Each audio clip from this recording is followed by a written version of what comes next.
노후 생활을 준비하고 계시거나 이미 퇴직 후 삶을 살고 계신 분이라면 한 번쯤 경조사비 때문에 마음이 답답해졌던 순간이 있었을 거예요. 가족, 친지, 지인들의 기쁜 일이나 슬픈 일에 당연히 기쁨을 나누고 위로를 보태고 싶지만 내 수입은 줄었는데 지출은 그대로이거나 오히려 늘어난 상황이니 마음이 편치 않죠.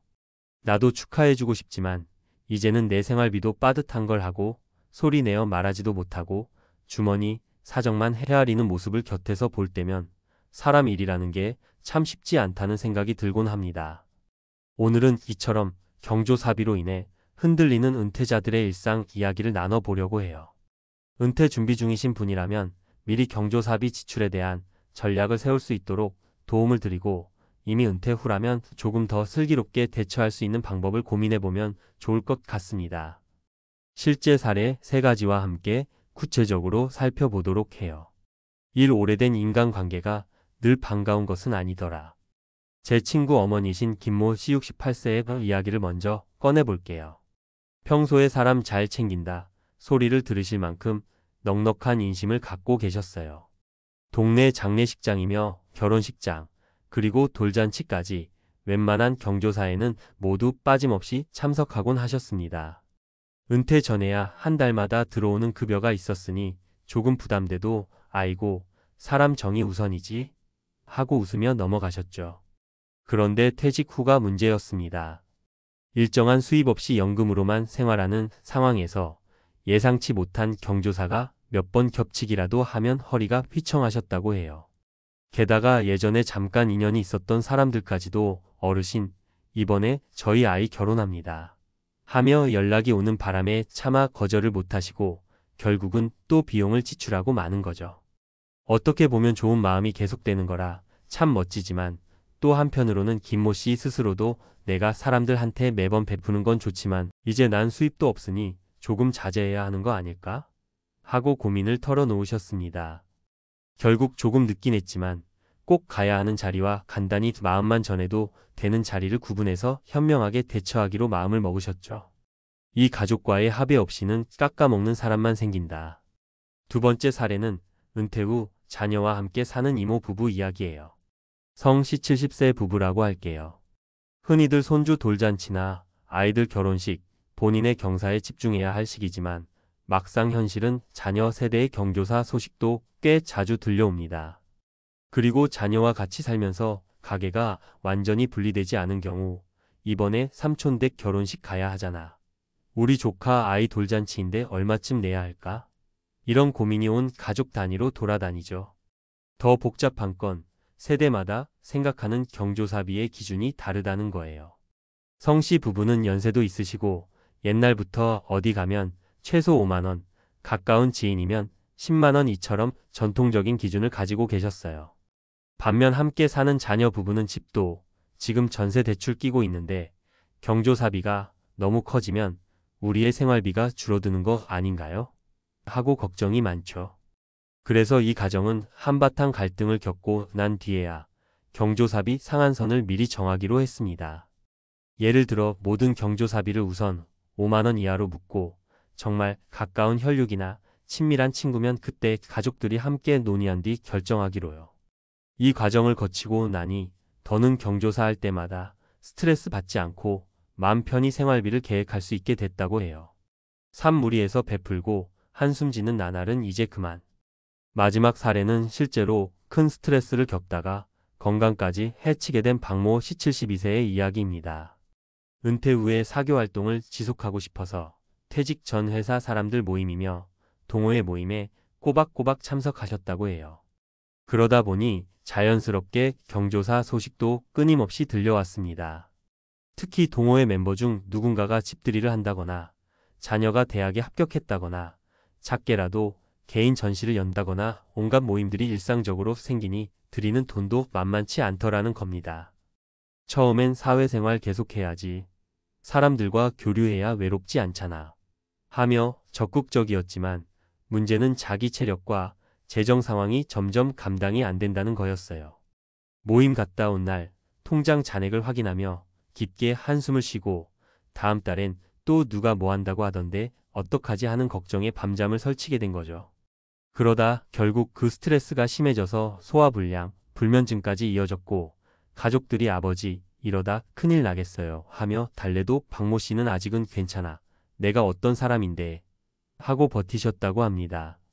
결국 건강이 악화돼 병원을 오가며 뒤늦게서야 경조사비를 줄이고 모임도 좀 줄여야겠다 하고 결심을 하셨죠. 한 걸음 물러서서 생각해보니 사람들과 지속적으로 연락하고 교류하는 것과 경조사비로 무리하게 지출하는 것은 별개의 문제라는 사실을 깨달으셨다고 합니다. 꼭 얼굴을 보거나 돈을 내야만 관계가 유지되는 건 아니라는 거죠. 경조사 스트레스 이렇게 줄일 수 있다. 이처럼 은퇴 후에 경조사비로 힘들어하는 분들이 많아요. 그렇다면 조금이나마 이 상황을 개선하는 방법은 없을까요? 마음의 선 긋기. 본인에게 정말 소중한 행사인지 혹은 단순히 예전 인연에 대한 의무감인지를 냉정하게 따져볼 필요가 있습니다. 당장 인간관계가 줄어들까 걱정할 수 있지만 꼭 지출해야만 유지되는 관계라면 그게 진정으로 건강한 관계인지 생각해 보셔야 합니다. 가족 친지와 미리 합의하기. 경조사비는 늘 가정 경제에 직접적으로 영향을 줍니다.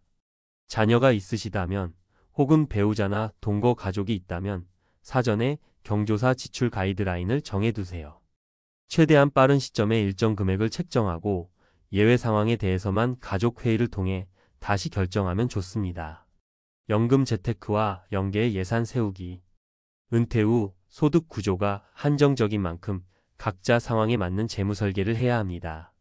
연금을 어떤 식으로 사용할지, 재테크 수익이 있다면 어떻게 배분할지, 의료비생활비, 경조사비 등을 명확하게 구분하여 예산을 잡아두면 한결 덜 흔들릴 수 있어요. 예의를 꼭 돈으로만 표현하지 않아도 된다. 우리가 경조사에서 하고 싶은 것은 축하와 위로입니다. 경우에 따라서는 직접 방문해서 짧게 얼굴을 비추고 진심 어린 말을 전하는 것만으로도 충분히 마음을 전달할 수 있어요. 꼭 같은 금액이 아니라도 직접 쓴 편지나 작은 손편지가 더 감동적일 때도 많으니까요. 모임이나 연락 방식을 바꾼다. 꼭 매번 만남이 동반되어야 하거나 부담되는 이벤트를 해야만 인간관계를 유지할 수 있는 것은 아닙니다. 요즘은 카카오톡이나 영상통화 등 손쉽게 소식을 주고받는 방법이 많잖아요. 적절한 거리에서 때때로 안부를 묻고 서로 근황을 전해주는 것만으로도 관계가 유지될 수 있습니다. 은퇴 준비를 하는 분이라면 미리 이런 문제들을 인식하고 내가 감당할 수 있는 선을 어떻게 설정할까를 고민해 보는 것이 좋겠습니다. 그리고 이미 은퇴 후라면 지금부터라도 늦지 않았어요. 내가 할 수 있는 만큼 내 생활에 지장이 없는 범위 안에서 진짜 필요한 곳에 마음을 전하는 것이 오히려 인간관계를 더 단단하게 만들 수도 있습니다. 살다 보면 경조사는 계속 생길 수밖에 없어요. 누군가에게 기쁨을 주고 슬픔을 나누는 건 인간이라면 누구나 필요한 일이죠. 하지만 거기에 너무 휘둘려서 내 삶이 위태로워지면 안 되잖아요. 노후에는 특히 건강과 심적인 안정이 최우선입니다. 경조사 때문에 무리해서 살림살이가 흔들리고 스트레스가 쌓이면 결국 내가 무너지고 그러면 어떤 관계도 유지하기 어려워질 테니까요. 오늘 나눈 세 가지 사례가 나도 비슷한 상황인데 하고 끄덕이게 만들었다면 이번 기회에 꼭 한번 짚고 넘어가 보세요. 노후 재정 상태를 다시 점검하시고 가족들이나 가까운 사람들과 솔직한 대화를 나누시길 바랍니다. 그리고 부탁을 받았을 때 너무 미안해하거나 자책하지 않아도 돼요.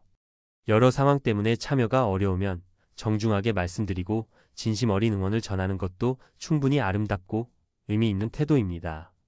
우리 모두 서로를 아끼고 챙기며 살고 싶어 하지만 그 마음이 결코 무한정으로 베풀라는 의미는 아니겠죠. 현재 내가 가진 에너지를 바탕으로 할 수 있는 만큼만 나누고 대신 그 이상의 따뜻한 말과 관심으로 서로에게 위안을 주는 것이야말로 은퇴 이후에도 풍성하고 안정적인 인간관계를 이어가는 지혜가 아닐까 싶습니다. 부디 오늘 이야기가 경조사비 때문에 눈물 짓는 퇴직자분들에게 조금이라도 위로와 실질적 도움이 되길 바랍니다. 살림살이를 지키는 것도 중요하지만 내 마음과 건강을 지키는 게 무엇보다 소중하니까요. 어렵지만 조금씩 조절해 나가면서 원하는 삶의 모습에 가까워지길 응원합니다. 내 수입은 줄고 축하와 위로를 전해야 할 자리는 계속 생기고 이거 어쩌면 좋지? 하고 막막해 하시는 분들의 현실을 생생하게 담은 내용이었습니다.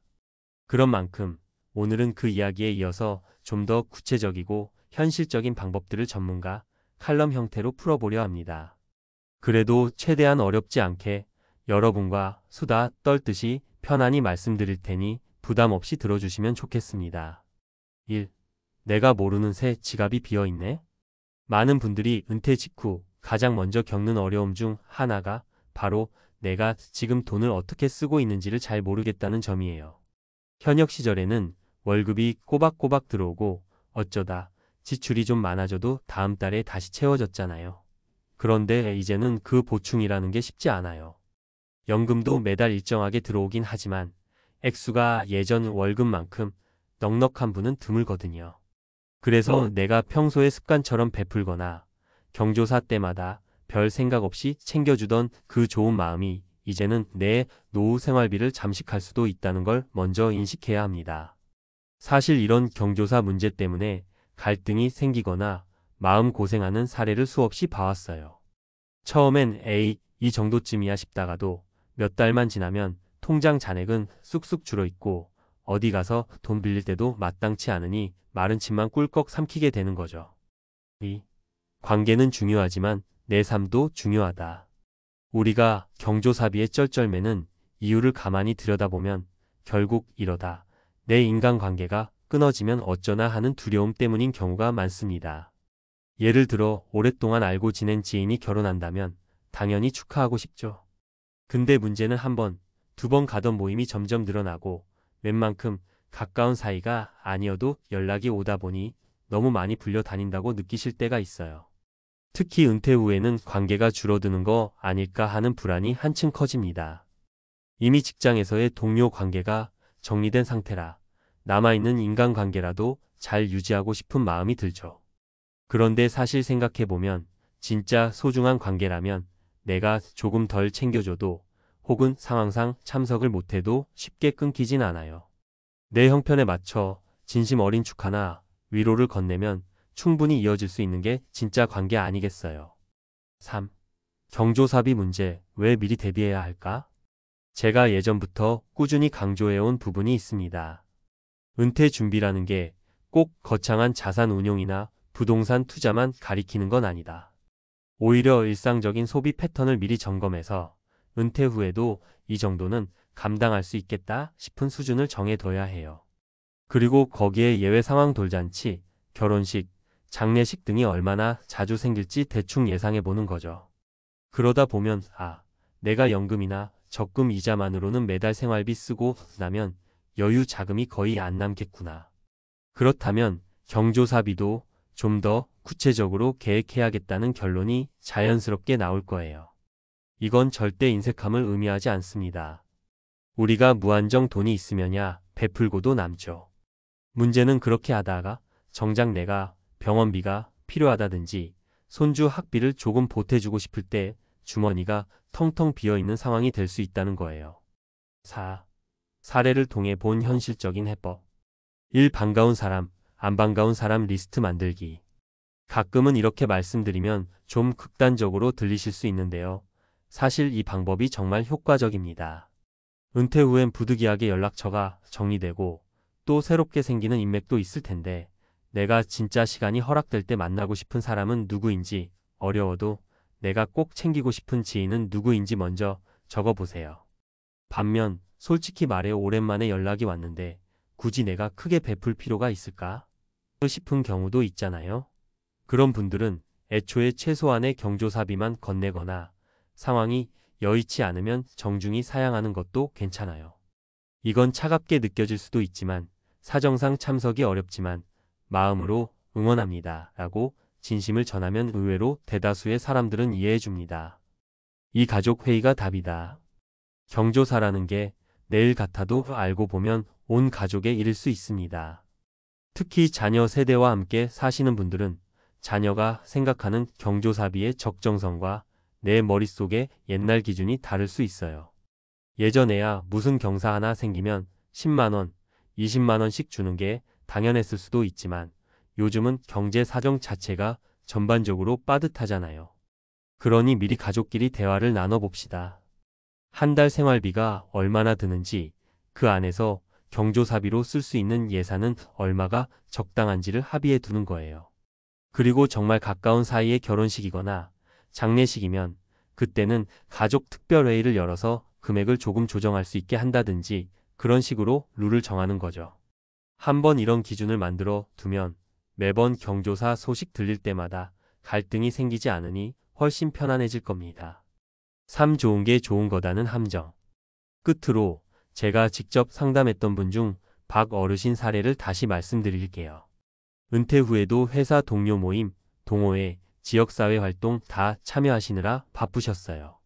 그러다 보니 별의별 경조사가 다 생기는 겁니다. 그때마다 좋은 게 좋은 거지 얼마라도 더 챙겨주자 하고 돈을 내셨는데 몇 달 후부터 몸이 버티지 못하고 아프기 시작하셨어요.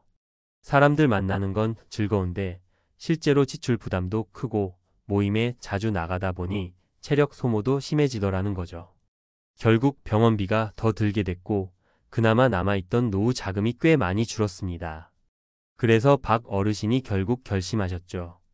아, 내 몸이 망가지면 사람들 만나러 갈 수도 없는데 뭐하러 무리했나. 그리고 나서 모임 횟수를 확 줄이고 경조사비도 내가 감당할 수 있는 수준으로 정하셨더니 몸과 마음이 훨씬 편해지셨답니다. 5. 전문가가 제안하는 노후 경조사비 전략. 제가 늘 강조하는 건 구체적인 예산 책정과 우선순위 구분입니다. 수입이 일정하지 않은 은퇴자분들은 매달 쓰이는 지출 항목을 크게 나눠서 예산을 짜보면 좋아요. 예를 들면 기본 생활비, 식비, 공과금, 교통비, 통신비 등 필수 지출, 건강 관련 비용, 병원비, 약값, 건강검진비, 보험료 등, 취미여가, 소규모 여행, 문화생활, 취미활동, 경조사비, 인맥 유지비, 주변 모임, 경조사 참석, 인사치레 비용 등, 비상금 저축, 예기치 못한 상황, 큰 병원비, 가전제품 교체 등을 대비. 이 항목별로 매달 얼마를 쓸 건지, 그리고 어느 정도까지는 주머니 사정이 흔들리지 않게 할지 수치를 대충이라도 정해 놓아야 합니다. 그 중에서 경조사비, 인맥 유지비를 따로 분리해 두는 게 핵심이에요. 이걸 미리 확보해 둬야 어디 가서 갑자기 예산을 끌어다가 쓰지 않거든요. 6. 꼭 돈으로만 마음을 표현해야 할까요? 마지막으로 경조사라는 게 돈으로만 해결할 수 있는 문제는 아니라는 걸 잊지 않으셨으면 좋겠어요. 돌잔치 같은 기쁜 일에 직접 참석해서 진심으로 축하해주고 사진도 찍어주고 작은 꽃 한 송이를 건네며 너무 귀엽다, 건강하게 자라길 바란다라고 말하면 그것만으로도 충분히 큰 기쁨이 될 수 있습니다. 장례식이라면 몇 시간을 곁에서 도와주고 한마디라도 더 위로의 말을 전하는 게 때론 큰 돈보다 더 큰 힘이 되곤 해요. 물론 어느 정도의 경조사비가 필요한 건 맞지만 그렇게 해야만 관계가 이어지는 건 아니라고 늘 강조합니다. 실제로 별거 아니지만 손편지와 조그만 선물이라도 건네주는 게 좋다는 피드백을 드렸을 때 상대방이 오히려 이 편지가 더 감동적이었다라고 말하는 경우도 많았어요. 마무리하며 내 노후를 위해 현명한 경계선을 그려보자. 결국 경조사비라는 건 우리 노후 생활에서 빼놓을 수 없는 변수예요. 나 혼자 사는 세상이 아니니 함께 기쁨과 슬픔을 나누는 건 너무나도 소중하고 의미 있는 일이죠. 그런데 내가 감당할 수 없는 범위까지 무리해서 베풀다 보면 정작 내 삶의 질이 뚝 떨어지고 건강도 해치게 됩니다. 그렇게 되면 결국 내가 더 이상 누구와도 마음껏 교류할 수 없게 될 수도 있어요. 그러니 미리미리 가족과 상의해서 혹은 스스로의 원칙을 세워서 현명한 경계선을 그어두시길 바랍니다. 여러분이 지금 어느 정도 재정 상태인지 또 몸 상태나 생활 패턴은 어떤지 종합적으로 판단해 보면서 내가 줄 수 있는 건 여기까지다라고 마음을 정하면 훨씬 편안해져요. 오늘 제가 전해드린 칼럼 내용이 조금이나마 도움이 되길 바랍니다.